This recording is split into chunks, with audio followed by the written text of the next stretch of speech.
Mass Destruction is Murder Drones Episode 7, originally uploaded March 29th, 2024. 7 months after the last one. So the cliffhanger from the last episode, you just know that the fans were going insane. Especially because after Episode 6, The Amazing Digital Circus aired. And it's only become one of the most popular and successful indie projects of all time. Fans were getting unruly from the lack of content, especially when it was revealed that these will be the last 2 episodes, but eventually the episode arrived. Beginning in flashback to a cathedral that's underground, this is Cabin Fever Labs. They're experimenting on Nori, who's gone full solver, and they got her crucified to the wall. An intern named Mitchell accidentally put on the wrong rubber suit that belongs to the actual doctor of the place, that is frustratingly realistic. Nori frees herself with shadowmancy, but they get her stuck down to the ground with a pentagram of magnets. So Mitchell has to find 48, Eva, who is Doll's mom. Because the bishop lady has a big cross that's actually a thumb drive that's full of anti-solver stuff. Well, because if you buy out an old cathedral, you might as well commit to the bit. Nori gives Mitchell a big smile. Then he has to run across the field, past the Sentinels, to the creepy cave to keep lockers, which they keep robots in. They are not in order whatsoever, and we have Triss and Ati and Yeva. Do not disturb because she's playing Tetris because she is Russian. But on the walk back, the Sentinels are gone. Eva, way outside. Everything actually looks fine, or not. It's all holograms, and Bishop Lady gets dragged to hell, as Nori is the new solver. Thanks for the new host, intern. MacGuffin. I think everyone's heard the term MacGuffin, but doesn't entirely know it's meant to be a device that drives the plot forward, rather it be a person, a thing, or a place. Turns out Nori is alive, a crab heart, and was watching all of this, because she's looking for the cross. You can tell she's very much an influence on Uzi, with the cat headphones, the anime. She's listening to the song Bite Me on her super old iPod, which I want to talk about more next episode, and she's off on an adventure. Meanwhile, TU and N make it down from the elevator, but it collapses. N tries going back for V, but Uzi is fighting for her life, and then more so because Tessa wants to end her life. Uzi's frustrated about what's going on, and struggles to explain what's going on, and then a null black hole causes another cave-in, separating everyone, and is stuck under the rubble with his arm stuck. He tries sawing it off and sees V as her maid self.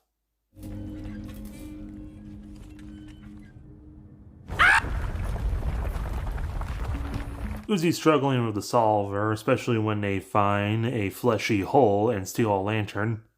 Back with N, and it turns out, it's Sin, and she reveals they kept the drone's personality because she just loves her big brother. Hugging him and giving him a flashback to, the murder drones were also disassembling people. We do see V and J, notably, but we also see a lot of other drones, which I think is Sin turning the other drones from the manor into cannon fodder. Or they could also just be the 3 cloned over and over again. This is interrupted by a firewall because Uzi is now in control of N and V after the events of Home. Sin's like, fine, and drags him away. Meanwhile, surface side, Lizzie wants to jump the murder drones with Thad, and she's only doing it now because. Also, gravity's going wild. Jay arrives at the spire as Uzi finds the cathedral, but hears edgy Y2K music, and she watches the security footage from earlier and making sure to hit the like button and the subscribe button. Meanwhile, N is getting pulled through an organic tunnel, but he's rescued by Nori. She's played by Darcy McGuire, which outside of Murder Drone, she's played Kara in Glitchtail. She says that N looks familiar, so it's pretty obvious N was the one who melted her body. Pretty awkward. Lizzie wants to jump Jay, but she leaves, burning the spire. Then Khan shows up because it only occurred to him now to fix the railgun to fight the murder drones. In episode 1, Uzi calls it the sick as hell railgun, but going by the blueprints, it's actually called the Uzi's sick as fuck railgun that's cool and doesn't suck. Plan B normal gun. It's the end times! If my wife's closet is right, the planet's gonna try to eat us soon. Meanwhile, Tessa checks the lockers. Nori says stay out. 32 is Micah, who seems to be a little out of the weather. 12 is James, who seems to be the same. She logs in the computer with a fingerprint scan. There's a bunch of experiments who, like the lockers, are completely out of order. But luckily it seems that the only two that actually took was Yvonne and Nori. Then Tessa deletes that, which causes it to explode. Doll teleports in and gets into a tussle with Tessa. Doll's looking for a USB cross, which Tessa plays dumb, and slashes Doll's patch off, revealing that, she has the solver eye and a hole. She refuses to consume the planet, so Tessa disappears and all the flames go away. Then she gets attacked by the solver, so tries throwing a rock at it, but it doesn't work and Sin jump scares her like Foxy and FNAF. I mean, I joke, but this is actually a really well built up scare. The episode seemingly starts again, but it actually shows after the intern nearly gets stabbed by the cross, with Eva using her solver powers to prevent it, and instead toss it into Nori's eye, which sort of works. The cross falls into the hole, and Nori Sin tries activating a null black hole, but Yvonne just cuts that off and throws it into the hole. So Nori is cured, but because that null black hole still goes off, that's how the planet died. President Nori told this to N. Uzi was watching the security footage and has a panic attack. His doll makes it up there disemboweled, telling Uzi to fight back. Nori wants to stay hidden from Uzi because she feels bad that she caused literally everything. To wait until you're ready to tell her yourself? Ugh, bite me. Hey, we haven't had a bite me in a while, and that's the first one not by Uzi. Tessa finds this and there's a huge misunderstanding, but what? Tessa is also not affected by the solver. Tessa's about to lean a sword into Uzi until N shows up, questioning does she know about the cross. She doesn't answer and tries going into a monologue, so N just cuts her head off. N tries giving the cross to Uzi, but she just disintegrates it. Don't worry, your backups will forgive me. That's a ridiculously sharp pickaxe. Nori, you're dead. You're frickin' grounded. Angry. Heart. This leads into an insanely well animated fight scene between Sin Uzi and Nori and N. But eventually Sin Uzi grabs Nori and is about to eat her, but N prevents this by the power of his awkward relationship with Uzi, which surprises both of them. With the power of a disapproving mom bitch slap, Uzi's able to get back control and drop kicks her mom into the hole. She is so confused, but glad to see N. Tessa puts her head back on, and then strips down so she can eat Doll, revealing this entire time Tessa was actually Sin wearing Tessa's skin. Oh yes, get snuck upon. Why was her eyes turn off for that minute? So weirdly, this is the first human in all murder drones to not be a shadow person or completely covered, so that means Tessa would look something like this.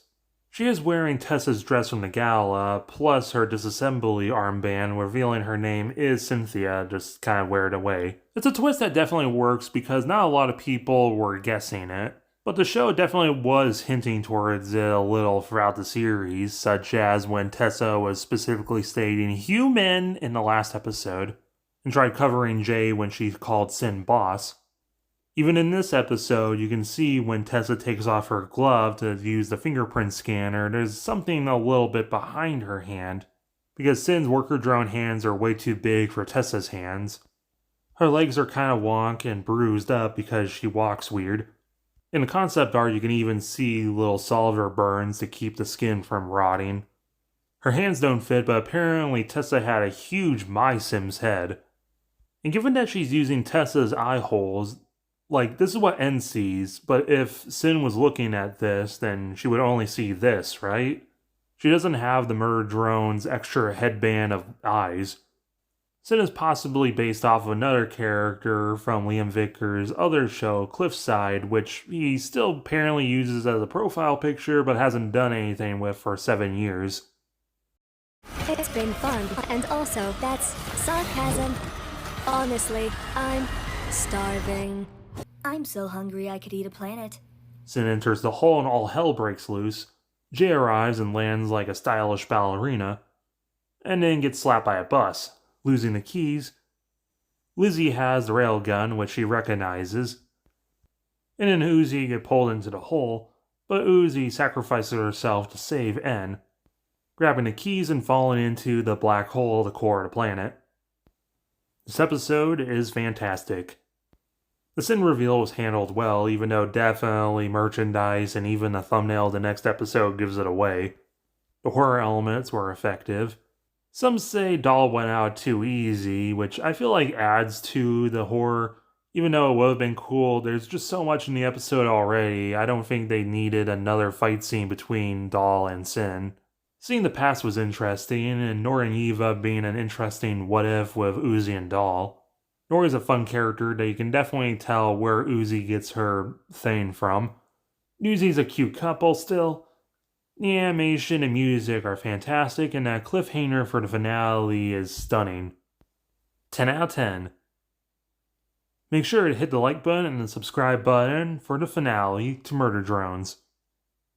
You people out there that are like, put some pants on. No, thank you.